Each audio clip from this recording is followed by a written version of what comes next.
আসসালামু আলাইকুম রাহমাতুল্লাহ। ক্ষমা করা বহুত বড় এক গুণ, যা রাসূলুল্লাহ সাল্লাল্লাহু আলাইহি সাল্লাম আমাদেরকে সবসময় তাকিদ দিয়েছেন এবং শিখিয়ে গেছেন। ক্ষমা করা একটি বহুত বড় গুণ। কেউ আপনাকে কষ্ট দিয়েছে, আপনি তাকে ক্ষমা করে দেন। মুমিনের একটি বহু বড় গুণ হলো যে মানুষকে ক্ষমা করে দেয়। একটি আমলের কারণেই এক সাহাবী জান্নাত পেয়ে গেছে। যেমন একদিন আল্লাহ নবী সাল্লাল্লাহু আলাইহি সাল্লাম বলেন, এই মুহূর্তে একজন ব্যক্তি আসবে, সে জান্নাত। তখন এক আনসার সাহাবী মসজিদে প্রবেশ করলেন। তার হাতগুলো অজুর পানিতে চকমক চকমক করতেছিল। তখন আল্লাহ নবী সাল্লাল্লাহু আলাইহি সাল্লাম বললেন, বসো। তখন সেই সাহাবী বসল। দ্বিতীয় দিন আল্লাহ নবী সাল্লাল্লাহু আলাইহি সাল্লাম বললেন, এই মুহূর্তে যে ব্যক্তি আসবে সেই জান্নাত।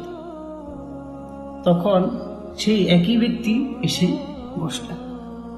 তৃতীয় দিনে একই কথা আল্লাহ নবী সাল্লাল্লাহু আলাইহি সাল্লাম বললেন, এই মুহূর্তে যে ব্যক্তি আসবে সেই জান্নাত।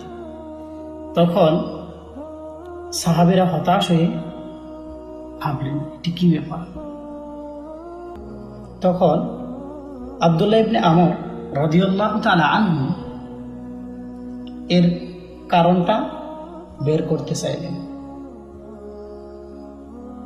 পরে সেই সাহাবীর সাথে আব্দুল্লাহ ইবনে আমর রাদিয়াল্লাহু তাআলা আনহু তার বাসায় গেলেন এবং বললেন, আমার বাসায় আমাদের মা বাবার সাথে কিছু কথা কাটাকাটি হয়েছে, আমি আপনার সাথে 3 দিন থাকতে চাই।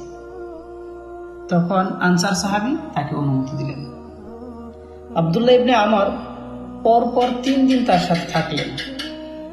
পরপর 3 দিন পর আব্দুল্লাহ ইবনে উমর রাদিয়াল্লাহু তাআলা আনহু বললেন, হে ভাই, আপনি কি এমন আমল করেন যা আল্লাহ নবী সাল্লাল্লাহু আলাইহি সাল্লাম আপনাকে জান্নাতি বলে ঘোষণা করেছেন? তখন সাহাবী বললেন যে আমাকে আল্লাহ নবী সাল্লাল্লাহু আলাইহি সাল্লাম জান্নাতি বলে ঘোষণা করছেন। তেমন তো আমি কোনো আমল করি না। আমি শুধু এতটুকুই আমল করি যা আপনি দেখেছেন।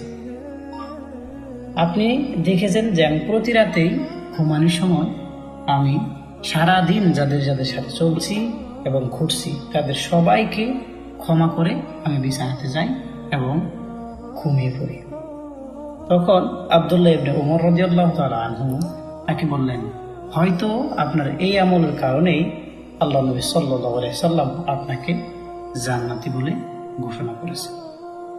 তাই প্রিয় ভাই ও বোনেরা, আমরা সবাই মুমিন ভাই বোনকে আমরা ক্ষমা করে দিই, আর এই ক্ষমা করা নীতিটাই আমরা সমাজে বাস্তবায়িত করি।